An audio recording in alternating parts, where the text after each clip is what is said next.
Hey guys, happy Monday. Welcome to Maven Mondays. My name's Olivia Thomas, the founder of Intentional Development Co. and the Busy Girls Brunch, and I am so happy to be here with you. Frankly, it's been too long. I took a little bit of a break to recalibrate and figure out some things, but I decided to come back and instead of doing it by myself every week, bringing you information on all the things, I am bringing you guests. So, again, if you don't know me, my name is Lydia Thomas. I'm the founder of Intentional Development Co., the Busy Girls Brunch, helping you go from hustling to wholeness with business and brand strategy. Ultimately, I want you to become the uninterrupted masterpiece that you are. I think there's a lot of times in life there are stop signs that are held up to us and then handed to us, and we keep holding them for the people and don't become the most amazing version of ourselves that we can be, but we can put them down. It's okay. We can put them down. So that is what I help you to do. So you can have your messaging and your monetization strategy match who you are so that you and your clients can come together and actually get what you need from each other. So tonight, I'm super duper excited to talk to Nishaea Richardson. She is your financial coach. She is your budget guru, helping you to bring some emotion into your money. I know as founders, as business owners, we're thinking about money constantly. We're thinking about ways to get to money. Even as just people in general, we're always thinking of ways to get to money. But once we have the money, there's the strategy portion, but also there is what we are thinking about ourselves and how we feel about ourselves, right? So oftentimes our pursuit of money, um, or even the vigor with which we pursue money, comes from how we actually feel about ourselves and money. And then our ability to keep it and spend it properly comes from the same thing. So Nishaea helps people to figure that out so they can not only get it and keep it, but grow it and actually have a really good relationship with money. So I'm super duper excited to introduce you guys to Nishaea Richardson and have this conversation. Hey girl, hey, I love that introduction, girl. Listen, hey girl, hey. I love everything you do, seriously. It is near and dear to my heart because I am a retired every night Target girly. Mm. So it's real life. But please, I said my piece about you. I think you're amazing. Can you please introduce yourself and tell the people who you are? Yeah, so I'm Nishaea Richardson. I'm a financial coach, also known as the Play Money Coach. And I work with high achieving women who want to master and manage their money like a boss so they have more play money to do the things they enjoy, like shop guilt free. So you can have those nights at Target and not feel bad about it. Yes. Listen, some self care nights at Target. It got me through college. Because you I be love it stressed out, so right? much. Girl, like it was a time and it was a time when the money wasn't really like coming from me. So, we got a little fast and a little loose with it.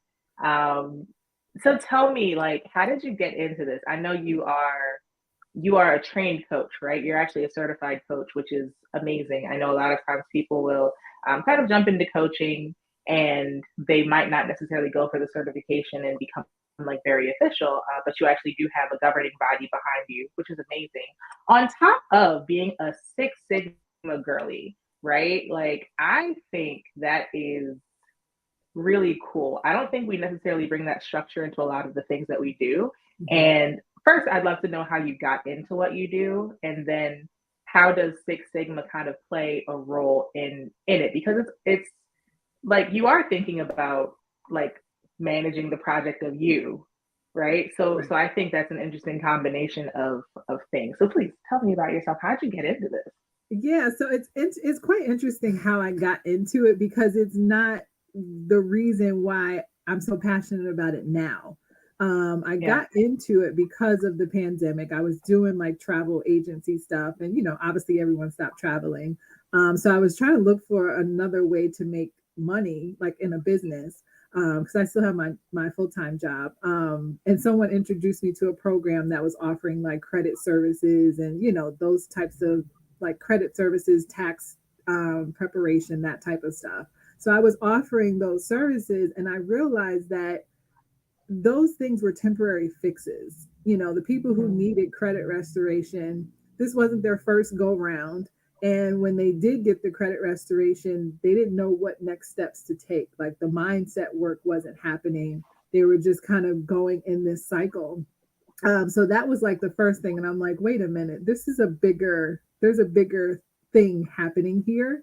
And Yeah. then I started to like realize, like, wait a minute, I didn't really know what coaching was. So I kind of got introduced to coaching around the same time. So I'm like, wait a minute, I could put these two together. I didn't even know financial coaching was a thing. Like I thought like I was kind of like doing something different, and it felt very uncomfortable because I'm like, nobody else is talking about financial coaching. And it wasn't until I Yeah. got into it and realized there's a whole community of us.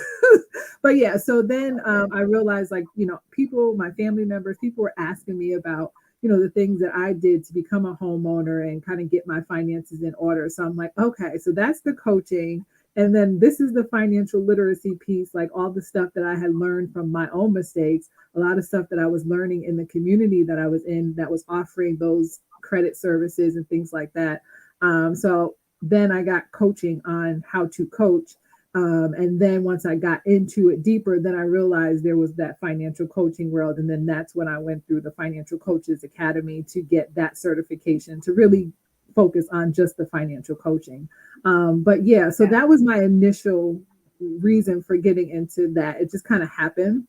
But then I realized how much changing my relationship with not only my money, but with myself really changed and improved the quality of my life. And Mhm. that's where I get into the self-worth is connected to your net worth part, is because my relationship with money was based on how I felt about myself. And I would use money as the way to keep people close to me, keep people not, running away from me, like, oh, let Ooh. me buy you things. And then that way you'll stay. And of course, they'll stay as long as you're doing for them. But the moment you say no, then they're going to leave, right? So it wasn't until I realized, like, hold up. I'm the prize here. I have so much value. They're only sticking around for what it is that I can do for them. Why am I trying to hold on to them? And I really had to like just take control of my life myself. And then that's when everything just started to flourish financially and internally for myself. I'm absolutely kind of floored by that. Just even the idea of like, I don't know, capitalistic community, right? It's Mhm. like we want people around us, we want community to be around us, and kind of a low hanging fruit way to make it happen is to spend money Mhm. and just make ourselves financially available to people. Like, I don't know, that's so detrimental. How did you even come to the realization that that's what was happening with you? The realization didn't come until after I got, well, there's two parts of it. So the one, I realized like I didn't want my life to like be like that anymore. Like I was just so Yeah. unhappy, just staying at a job that wasn't paying me, what I should really be getting paid, in a relationship that just was not healthy in just all ways possible. So it was when I decided that I don't want to live like this anymore. Like I'm tired. Like I want something different. I want better. And then I realized what I had to do. I had to get rid of all those things, the bad relationship, the bad job, to get Yeah. past that. That was like the first step. And then the next step was therapy. So really, looking at, why am I this way? Or why is it that I feel that I need to keep people around or do these things to keep people around? So that was the next step, which I think is very important for people to understand that, as a coach, there's only so much that we can do. Sometimes we have some deep rooted things that, professionals outside of coaching need to deal with. Yeah. And therapy is okay. Like it's totally okay. And sometimes doing that in conjunction with other things is going to give you that full transformation and, the deep rooted work that is needed. So, So yeah, that was the second part of realizing like, oh, okay, I was doing that because of this. And once I started to work on that, then I realized I'm not going to accept that anymore. I'm going to set these boundaries. I'm going to do this differently. And then from there, that just translated into not just my finances, but every other area of my life. Awesome, awesome. Yeah, I think the distinction between therapy and coaching is actually something that's extremely important because coaching takes you forward while therapy helps you dig out the things that were like deeply rooted, excavation like behind you that are even like causing the tree to grow, so to speak, in the way that it is. Like I absolutely I love that because I know sometimes people kind of give of themselves because it's the easiest thing to do. What do we have? We have us. Mm-hmm. And oftentimes we talk about like financial manipulation in that way, where other people are kind of like coming to us because we want their attention, we want their love. And I think we hear about it with men more Yeah. than we hear about it with women. So I think even that's kind of an interesting position. Do you feel like a lot of women actually experience that and we just don't necessarily talk about it? Oh yeah. Oh yeah. It's like it's almost like normal. I mean, for what, my conversations, and when I share my story, they're like, "Oh, you talking to me, girl?" Like, but I think, I don't know. This is just my experience. We find a guy and we really like them, and it's like, almost like what they call like the pick me culture or whatever. I don't know, where Mm, you do whatever so that yeah. the guy picks you. But a lot of times, women, they get caught up with men who don't want to work, or they want to be taken care of, or they have multiple women, and you feel like, oh, I got to do what I have to do to keep him around or keep him liking me. And in turn, that could be, you paying all the bills while he sits at home all day and there's no kids that he Mm, has to watch. Like, it's not like he's a stay-at-home dad. No, he's just doing what he wants to do. Or he's driving your car while you're at work all day, or you're paying, like just those things. And that happens often, um more so than people probably like to disclose, because they're probably mm, embarrassed, or if they speak about it openly, then it's like, oh, I don't really want anyone to know that. But these are the things that are happening all the time.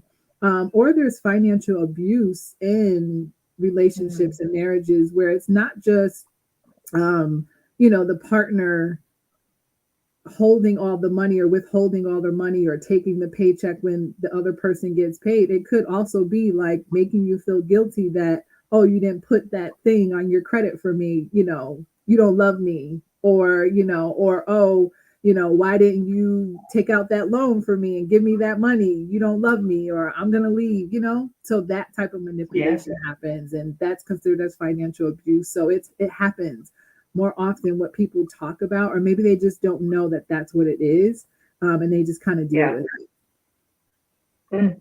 That's legit. Like people may not necessarily even have the language to understand that this is what they're experiencing or what other people are experiencing to even normalize and say like, "Oh, there's a way out for you." it. Yeah. That is crazy. I love it. So, tell me about your framework. Like how does it work? Someone comes to you. Who is the ideal person to come to you, first of all? Like, what does that even look like? Yeah, so that high achieving woman who's like result driven, action taker, who wants to check all the boxes, right? We know who we are. Who's like, in autopilot, like, I got to get the next big thing. What's the next big achievement, right? But that woman also is very successful in most areas in her life, but for some reason that money area she just hasn't quite figured out yet. Yeah. Or she's figured it out at one point, but for some reason there's something that happened in her life to where she can't get back to where she was. But Yeah. yeah, those are usually the clients that come to me. I also work with organizations to do like financial wellness, that type of stuff. But my one-to-one clients, that's who it would be. And really, we start with like the strategy. So, I want them, let's figure out where the money is going. We need clarity. We need to know, like, all right, where is it going? And now let's create that plan. And that's where the Six Sigma comes in, is, looking at, let's do the walkthrough. Let's see where there's holes, where there's Yeah. areas that we can improve. And then let's put together the plan so that you are successful. You have clarity of where your money is going. And then that's when we tap into the mindset, because it's one thing to give a strategy and say, okay, here's your new budget, here's your savings plan, here's your debt management plan. But how many times have we tried that and then we revert back to do the same thing a month or two later? So That part. that's when we have to get into the is there money traumas? Are there past mistakes that you're still holding on to? What saboteurs or sabotages do you have internally that are going to keep popping up for you if we don't actually address them and work through them, so that you can start healing through that, so that you can have that long-term process, that long-term transformation. And then we really start looking at their behaviors, their money moves, and just really so that they're making empowered decisions and they have those skills so that they can implement them even after they stop working me, if they don't continue to work with me after that first 3 months. Awesome. Awesome. So it's 3 months, it's 90 days. So after the 3 months, is there kind of a continued like, hey girl, like I'm about to jump into this pool of Louis Vuitton. Like what do I do? Like is there continued hand holding or like how does There it is, look? yeah, there is that option for people who want it, and I think it's great because, like, I think just naturally having someone that you can just, like you said, pick up the phone and ask them the question, and they already know your situation and they just know, that's very important. That's going to be the thing to keep us on track. So yes, that option is available for people who feel like, what, I'm not, I don't need the all the every week coaching, but I still need to have access to you. I love it. I love it. So you mentioned financial trauma, and I think that is something that's really important. So how do you kind of, I don't know. So what is the importance of having a healthy relationship with money? I know we do have traumatic experiences, and even if you could like give an example of financial trauma, that would be awesome. Mhm. Because I think we hear that and it's just like it feels like a very big concept. Like trauma is like, oh, it's in the brain, it makes me do things. Like, what does financial trauma actually look like in someone's life? Yeah, I mean, it's all different scenarios. But if, let's pinpoint one scenario. So that could be, that woman who was in a relationship, whether she was married or had a partner, and maybe their finances were doing really well. And then all of a sudden, her partner or she, he or she, started maybe gambling or going through the money, spending excess money. Now, this other person is there, it's a traumatic thing because now they're going into their bank accounts and they don't have enough to pay for their monthly expenses. Their savings is getting wiped out. Like they feel like there's not enough. Now they're afraid to look at the numbers because they don't know what they're going to see. Like those types of things are very traumatic because it doesn't just stop once you in that relationship. Now you're going to constantly have that popping up for you in the next relationship that you go in, while you're on your own, because now you're like, oh my God, I remember when we were together and I was afraid to look at the numbers because of what happened. So those things keep popping up until you start working through them. Um, so yeah, that's an example of what that trauma could look like.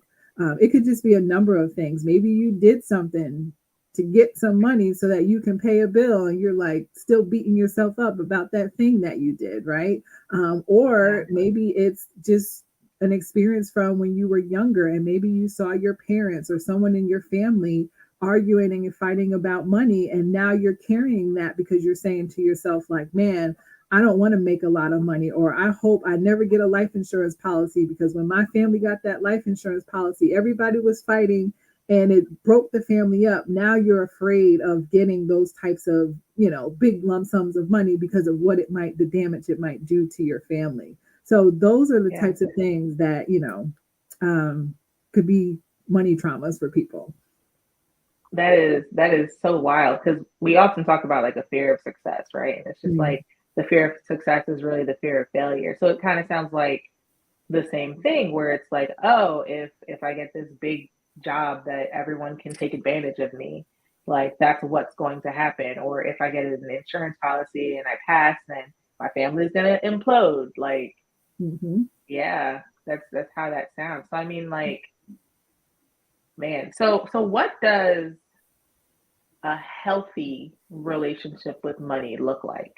Yeah. So I love to make the connection between our ideal romantic relationship. Like you got your husband, your boo, your babe, your whoever. Like, what do you want that to look like? Do you want to feel Mm, safe, right? You want to know that your partner is there for you when you need them. You know that you can have open communication with them and not hold anything back. You know that you can be completely transparent. You know that you can have fun together. You can like just be completely yourself. And I just correlate that to money. Like you're having money dates with your money. So every whatever day a week, you're looking at your budget, you're looking at your investments, all your accounts so that you know what's going on. You're having those conversations with your money, right? You are enjoying your money. So as opposed to feeling like you yeah, have to pay all bills and you can't do anything fun, you're enjoying your money. You want your money to feel safe. You're talking positively about your money versus saying like, man, every time I get a dollar, somebody got their hand out, or oh, money just drives me crazy because it's never here when I need it. Of course it's not, because that's how you keep talking about it, right? So just really watch yeah, our language, how we feel about money, how we think about money, and just also how we treat money. So treat it like you would want to treat your romantic partner that you really want a successful relationship with. That's how you can think about your money. If it's difficult to think about it as just money, think about it as your romantic partner. I love that. I love that a lot. I think as you're speaking, I'm thinking more money, more problems, right? Like, So that right there is like, like, is it really more problems or just the different things that we, have to deal with? Like, is it necessarily a problem? But saying things like that could prevent you from getting more money because you're like, I don't want those big problems. Like, nah, I'm good. yeah, yeah. It's like straight up cultural reprogramming that has to happen because, like, as culture, right? That was a song. That is something that is like constantly like said and joked about, and it really is just kind of a part of like who a certain demographic sees themselves to be. Hmm. I mean, like, how do you help with like the cultural reprogramming in that? And I know you said therapy, and girl, huge proponent of therapy. Life changed, okay? But like, how does the programming work to kind of like reprogram that like idea of like, we can have more, we can be more, and it's not going to get taken away from us because of stupid Hmm. stuff. Yeah, so I think, Yeah. just like you said, just changing, shifting your mindset and rewriting what it is that we're saying. So first bringing awareness to the lack language, right? Or that language that's no longer, it's no longer in alignment with what we believe. So bringing awareness to how we are, what the things we are saying. So like more money, more problems, or money doesn't grow on trees, and that those types of things. And then just really just changing our mindset to a different way of thinking so that those are no longer the things that we're saying. Like we're kind of like busting those myths. Like, is that true? Like what's the fact here? Like let's talk about the truth. And then now, do you want to believe the truth or what it is that you have been telling ourselves for the longest? Yeah. And then really start, then practicing that to say like, no more money doesn't mean more problems. More money just means I can do more of the things I enjoy, or more money means I can spend more time with my family. More money means I can help more people. But I Yeah. also think that, we have to, excuse me, be exposed to different things as well so that we can really believe the rewording that we're saying. It's one thing to say like, oh yeah, this is what's happening, but if you don't actually see it, or it's hard to believe it. It's difficult to believe it.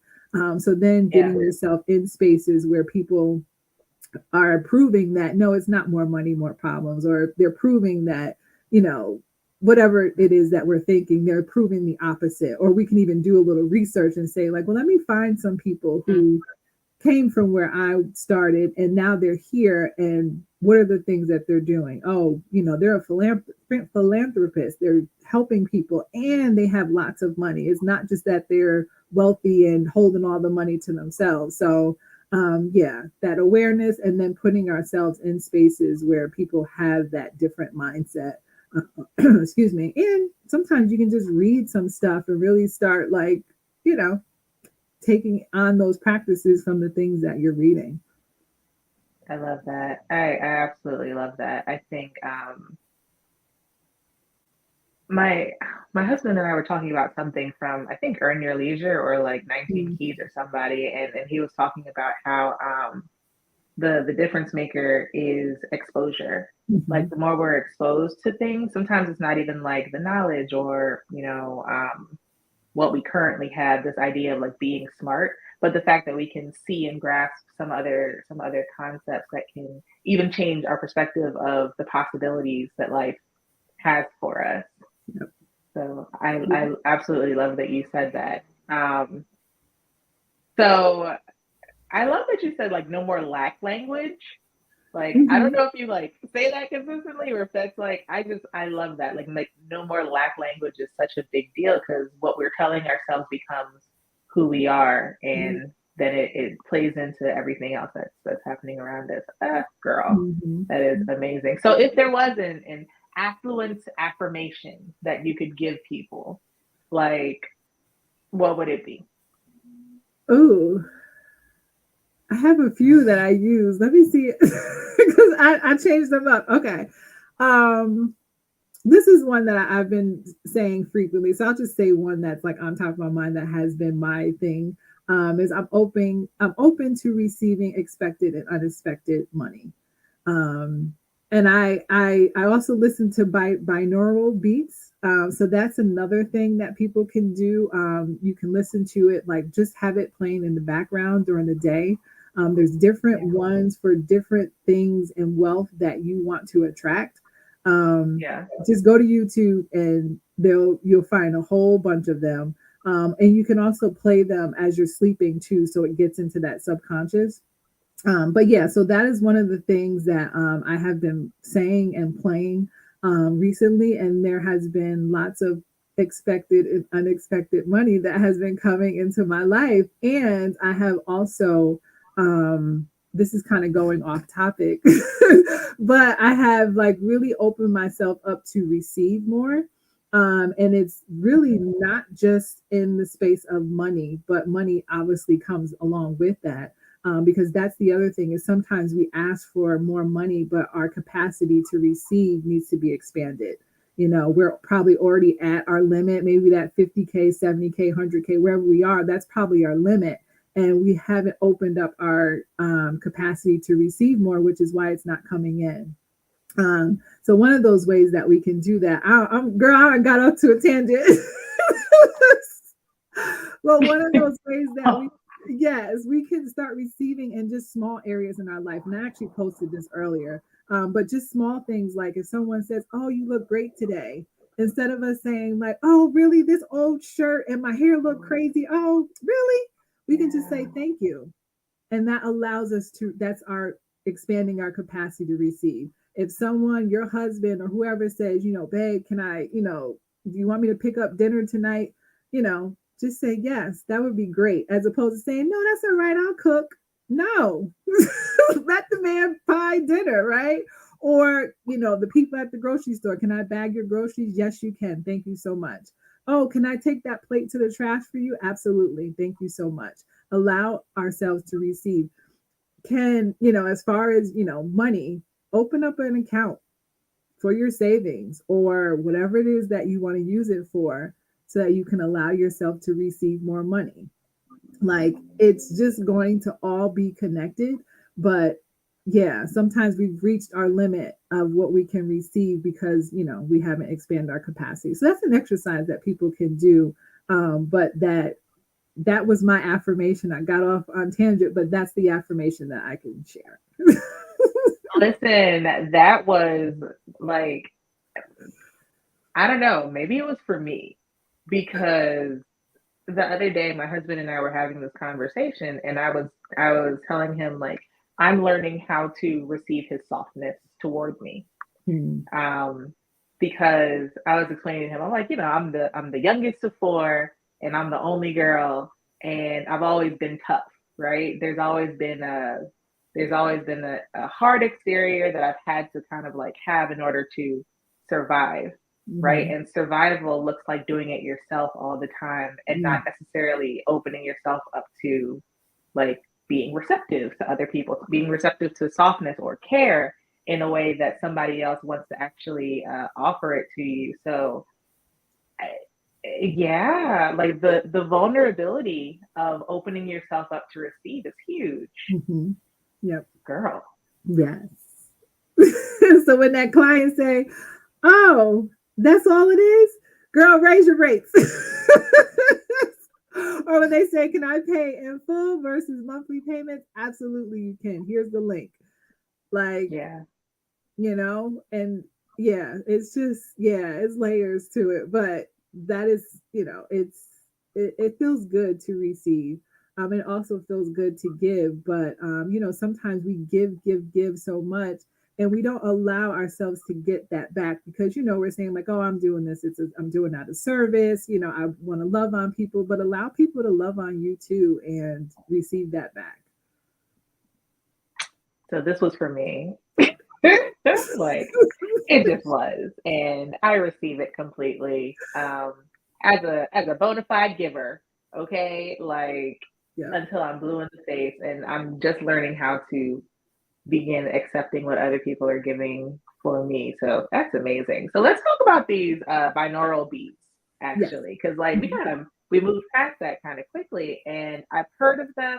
And as a person with a child with ADHD and kind of discovering things within myself, like I've heard of them for balancing and helping you to relax throughout the day and just kind of like shifting your emotional energy. Like, can you tell me a little bit about like how that works kind of in this situation?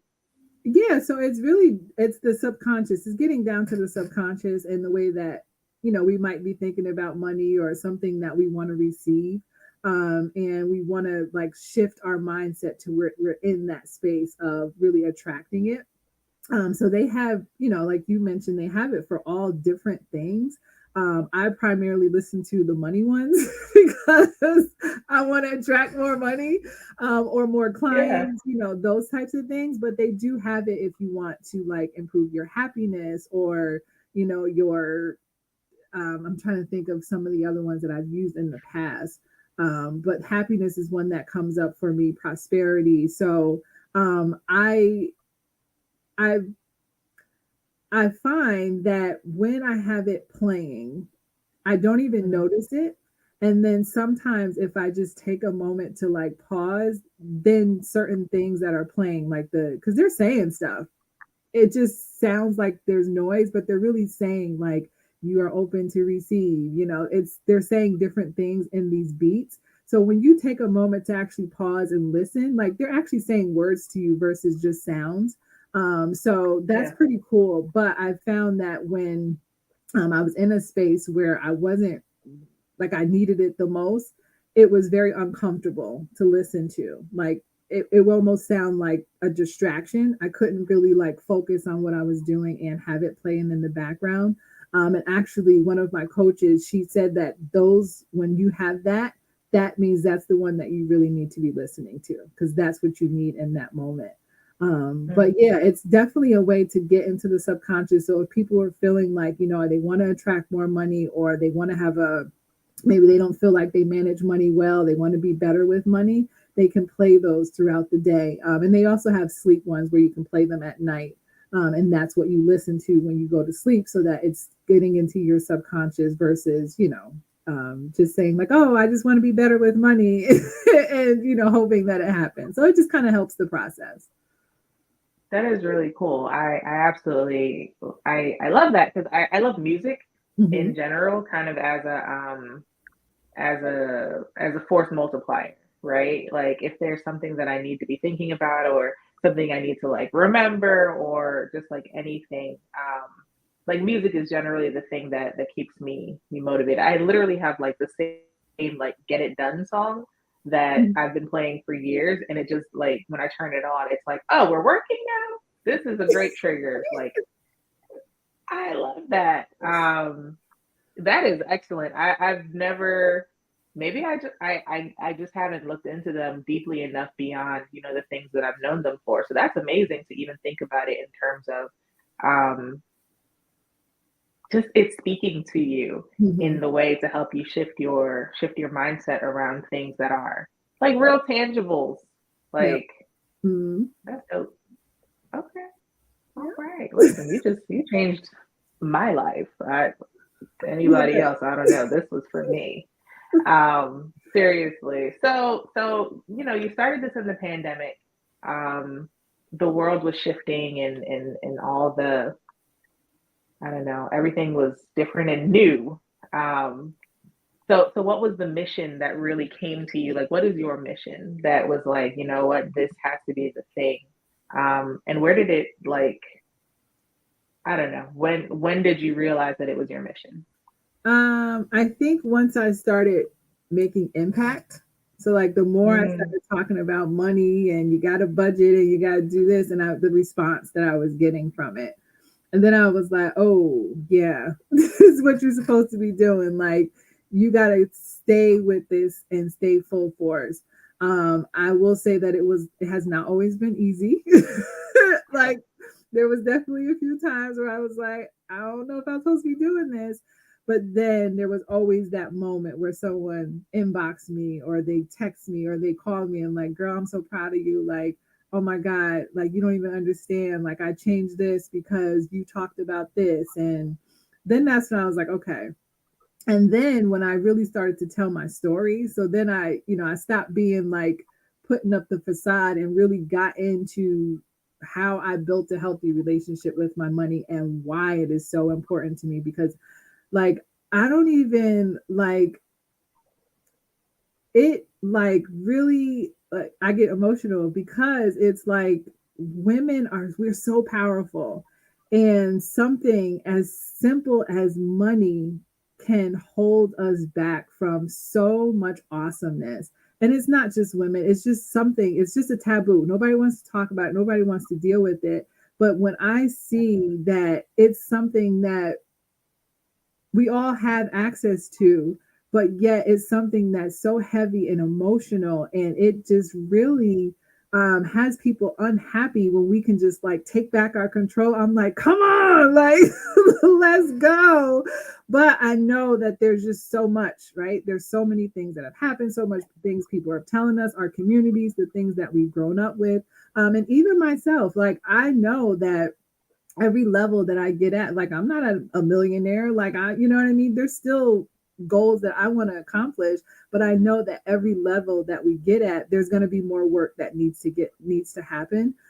Because I myself actually have a money mindset coach because I'm ready to go to the next level. So, um, but it's just that sometimes I know people stay in spaces that are unhealthy for them because of money, or they're not very confident about themselves because of the amount of money that they have or the things that they've done with money, or they have people treating them poorly because they're that go-to person and everybody's taking advantage of them because they haven't found their voice and set those boundaries and mm, found their power to say no.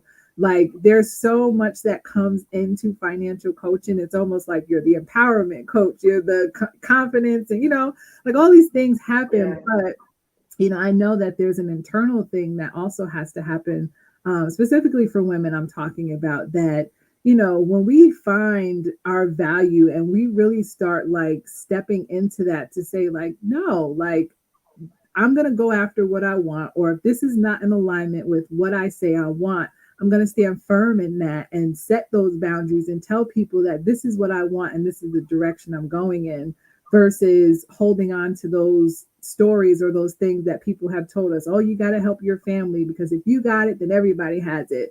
Or, oh, maybe your sister's a drug addict, and because she's a drug addict, you're the one that has to take care of the family. And now you have that stress and that weight.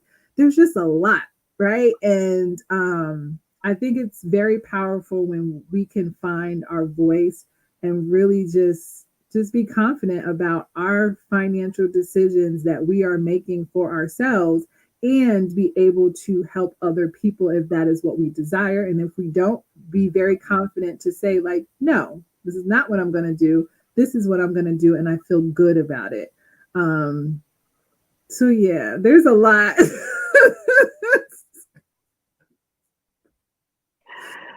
That was good.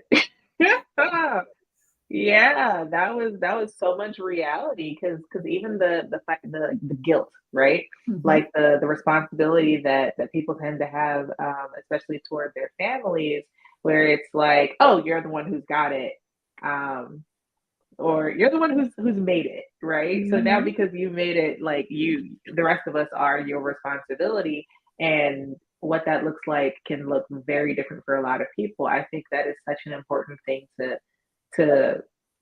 to speak about, like even like having the power to say no, right? Mhm. I can't remember what interview that was Jay-Z was in where somebody was like, well, if he said, what did he say? Like if my cousin comes to me asking for like $4,800, like I'm gonna say like no.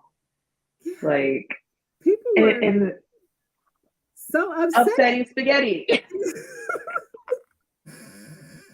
They were so mad. And I was like, I don't know, but I feel like that's what that is, Mhm. where it's like, just because I have it doesn't mean that you are entitled to it, and like helping people to even be able to say no, not just to themselves, but to the people around them who love them so Mhm. much, and you love them, and like that 4,800 might seem like a drop in the bucket for the $1 billion, that may or may not be cash, that may be assets, right? Like there's even like nuance in what like wealth looks like for a lot of people. Mhm. But if someone doesn't know, they're just excited that you're in the room and they have an opportunity to say like, hey bro, I got an idea.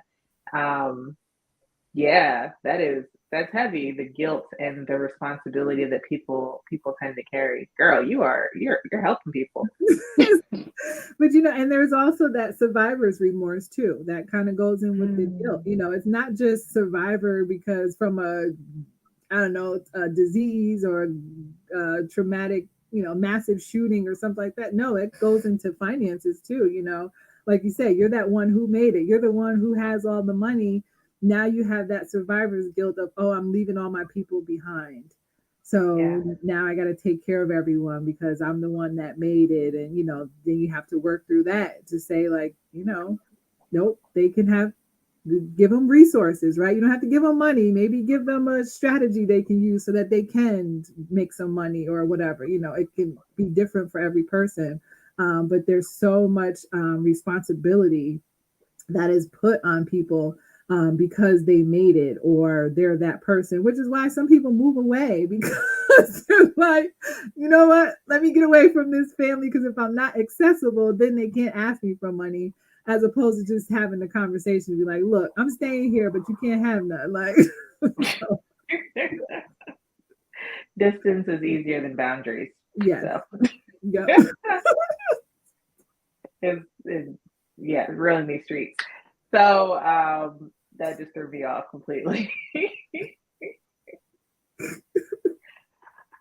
Girl.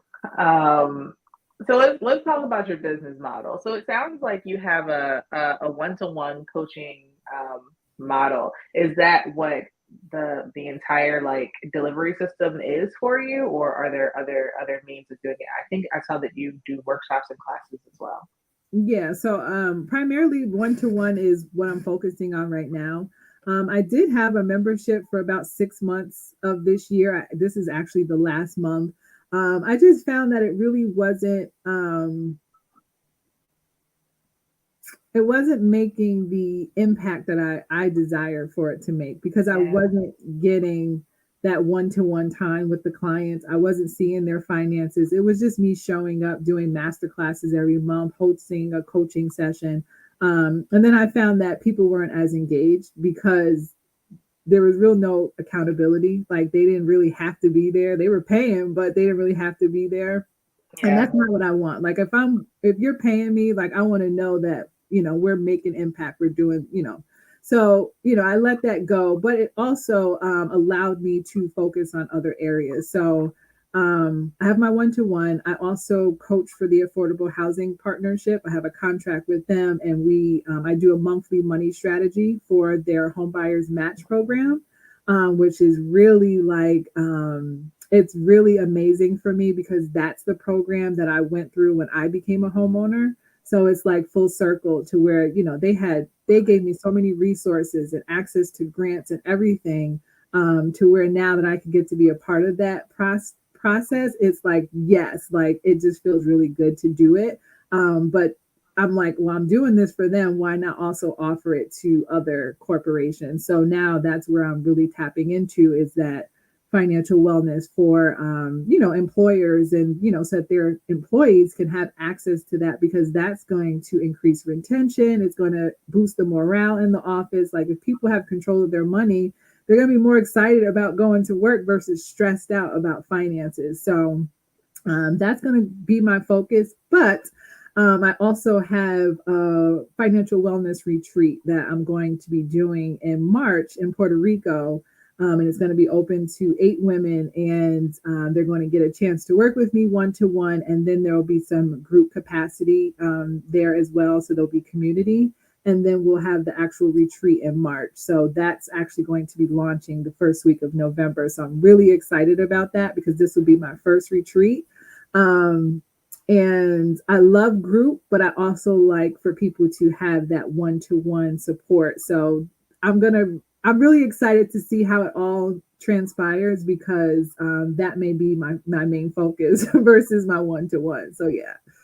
Yeah, I love that. I love that. I love a small group makes it definitely more intimate in a communal kind of way, and it's not just you. It's almost like peer to peer coaching after a certain point. Mm-hmm. That is Yeah. super cool. And Puerto Rico, you better go, girl. Yes, You because I better take love. some people into the sunshine. Right. And it's like, most of the women I work with, they want to travel or they already are traveling. So it's like, why not do this? And then, like you mentioned, that peer to peer support, it's like a lot of times people feel like they're out here alone, or they're the only person who has money problems. And it's like, girl, it's a dime a dozen. Like, yeah. And it's, them knowing that, everybody doesn't need to know your full out financial situation, but just know that you're not alone. And there's people that are in the C suite, successful business owners just like you, who also need support with their money. And it's okay. So, I think that's very important too. That is excellent. I love that. I love that. Okay, so one to one, you are getting rid of the group coaching program this month. It was 6 months. I get that. I've done it and I destroyed it because I was like, this is it's like it's hard to feel anything while you're doing it sometimes. Mm-hmm. Yeah, like I understand the scale of it, and it's just like, oh, we want to scale. But I think sometimes like you have to grow a little bit before you can even make scale feel like it's worth it. Yes. So I admire you doing that for sure, because I know sometimes like the idea of just like the the group money, Mm-hmm. um, like it sounds good, but it doesn't necessarily like feel Yeah. good. But I Yeah. love that you're kind of moving into the corporate space as well to like offset that. Mm-hmm. Um, I think there's a huge opportunity with that. And I don't even think I've ever thought about that, like financial wellness for corporations. So are you going to be or are you minority certified? Like is that I something you've done or are you going for it? I'm in the process. So it's submitted and it's being reviewed. So fingers crossed, like everything goes well. Because I'm in New York State. I don't know how different it is anywhere else. But I did actually have the chamber here in Albany, Black Chamber. They actually helped me with the process, and they looked over all my documents to let me know everything was good. So I did get the email saying that my application was being reviewed. So hopefully I will be. And the drive for that was because someone else locally was like, girl, like we have money for people like you, but you got to get certified. I was like, say less, like say less. So, um, yeah, so I'm really excited about what's going to transpire with that because yeah, I just think it's going to be just another level of my business that I'm ready, but whew. That part, that Yeah. part, because it's like I'm ready. You get there, you're like, oh, this is different. Yeah, because it might require me to make some next level decisions of possibly leaving my full-time job depending on what that demands of me, where right now I'm like, I'm maintaining full time and then I'm doing my business part time. So that may lead to some, tough decisions that I'll have to make. But yeah, so we'll see when we get there. I love that. I love that. As you're making decisions for your business, I know you said you yourself are a financial coach, which I love, right? I love when coaches have coaches because it's like, Mhm. oh, okay, you recognize that the process is a process for everybody. Are you making these business decisions with a coach as well? And then, well, let me let you answer that first. Are you making the business decisions with a coach as well? So no, no, and I only say that because I was working with a business coach earlier this year, but then I Mhm. had to like tell myself like, girl, you don't need to keep investing. Trust yourself and lean into what you already know. Like you're trying to find a solution in someone else when you already know what you need to do. So I did have to Mm, end that coaching relationship. But um, my money mindset coach, to be honest with you, I didn't even know that's what she did. I thought she was like a life coach. I don't really know what I thought she was, to be honest with you. All I know is I used to binge watch her stuff on YouTube, and we've been Facebook friends for a really long time. And I always love her stuff. And I found myself constantly watching her stuff. And she had offered a free audit. And I was like, well, let me just take advantage of it just to see. And like, I don't know, probably 15 minutes into the call, I'm like, yeah, I need to work with her. I don't even know what she did, but I just knew I needed to work with her. And before we got off the call, she's like, all right, well, you need to hire me, right? It just happened so organically. And it has been like so amazing for me in this space that I'm in because once I realized she was a mindset coach, like, oh, okay. But it was perfect for me because it really helped me tap into what it is that I really wanted because I found myself like creating these superficial goals. And then she's like, as we worked through it, it was like, I don't really want that. Like, I just want a simple, wealthy life. Like, I just want to be like happily married somewhere, super wealthy, and like off the grid eventually, right? So, but yeah, like she has really helped me as I've, increased my prices and just made some different changes, work through that. So, yeah, I didn't even know I needed her, but I needed her. And then right now I do have a sales coach who I'm working with because, I could get people on the phone, but closing those sales was an area that um, I really didn't feel as confident as I do in other areas. So it's really helped me like build that confidence around sales and, just knowing that I'm the expert here and just take control. So those are the people that I'm working with currently. But as far as like the business moves, like, nope, I'm just leaning into what feels good. Like you said, what feels good. Um, and just what I want to do and just leaving the rest, like, and just forgetting the rest. I absolutely love that. I think there's a like you made such an important like point right there where it's like sometimes you don't need someone to tell you like what the vision looks like, but just what execution needs to happen. Like how do I actually get to this point? Like, okay, I have a money mindset coach, I have a sales coach. Like I'm not good at sales. I need someone to fill the gap in for that. I'm not good at this. I need someone to fill the gap in for that. Like that is like a huge self-awareness that I think is a big deal. Because like every coach isn't for everybody. Mm-hmm. And then like sometimes you end up spinning your wheels and it's like, I don't even think this business is for me. But it's like, well, no, you just didn't get the right help at the right time. Yes. That's Yeah. yes. And girl, I've invested. And I'm like, oh, I didn't need that at that moment. Like, I wish I'd have known before I dropped that dropped that bag. But you also learn in the process too. So, I don't regret any investments that I made. But like you said, then you look back and you're like, oh yeah, that wasn't what I needed in that moment. but sometimes you just don't know what you need, you know? So it's too bad that we don't have like someone that we can go to and say, here's what I'm dealing with, tell me what I need, versus assuming that, oh, it's branding, it's marketing, it's messaging, and it's none of that. So yeah. That's real. Let me think about that. Because that's a good idea. It might end up being a quiz where it's just like, what kind of coaching do I really need to, Ooh, girl, I got this, I got this, I got this, but maybe not this. Oh, yeah, that's a good idea. there you Okay. go. Build Make the it happen. training. Like, for real. Oh my gosh. So how do you take care of you? So you're helping other people figure out their stuff, and you have a whole life, right? So Mhm. like as a business owner, as a person, an employee, like what does it look like for you to take care of yourself? What does self-care look like for you? Yeah, so I disconnect from social media at 8 o'clock every day. I don't care what's going on. That's been like my thing for the last 3 months, and it's been amazing.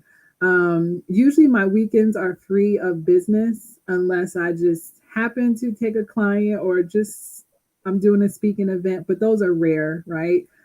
So Monday through Friday is when I put in work for business and my job, and my weekends are for myself. Um, I get my hair done, I'll get my nails done. I do travel.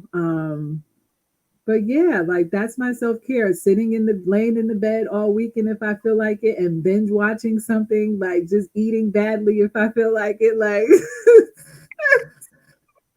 like that is my self care, and it feels just good to be able to disconnect. And I think um, it just feels good because at one space when I was going through my journey of building a healthier relationship with money, I was working two jobs. I was working my full-time job, and then I worked an overnight shift Friday and then Saturday. So basically I really had no days off, but it was very stressful because I did not have weekends, and my sleep pattern was awful because I was working overnights where I'm typically a morning person and I work, during the day. So now my weekends feel like luxury for me because there was like I think 2.5 years I did that, and it was very stressful. So I really appreciate my weekends. It's just to do nothing or something if I choose to. Right? It's your choice what to do with your weekends, and, Yeah. and you deserve. Yes. Yeah. And I do. I also do a dance class. I don't know how I forgot about my dance class. That's like a non-negotiable. So usually Thursdays this time around are my days where I don't take any clients or anything, and I just do my dance class in the evenings. So that's another level of self care for me because I really enjoy it. I love that. I'm always like in the back of my mind, like, I think you're a dancer. We should go to a dance class. So I Just I do love it. that. I know. I gotta find one. That's gonna be my next hobby after crocheting. I gotta figure out crocheting first. I promised my mom we'd learn how to crochet together. So That'll be fun. That'll be fun. maybe she'll go to dance class with me. I might have to like. We'll see. Yeah. I love it. Oh my gosh, Nishaea, where can we find you online, and how can we work with you? Yeah, so if you just look me up by my first and last name, that's how you'll find me on Facebook and LinkedIn, just Nishaea Richardson. On Instagram, I'm Nishaea underscore financial coach. Oh, sorry, Nishaea underscore financial underscore coach. If you just type in my name, I'm the only one. As long as you spell it correctly, you're going to find me. But yeah, if you want to book a call with me just to talk about where you are financially and talk about my services, meet with Nishaea.com. That takes you right to a financial wellness call. And if you want to check out my website, it's she's the budget guru.com. And that has everything there listed that you could possibly pay me for and work with me. I have some courses that I put together a long time ago, and they're still there, like they're low cost. Like there's different ways to access me, but my website or just following me on socials, there's links there too that you can connect with me.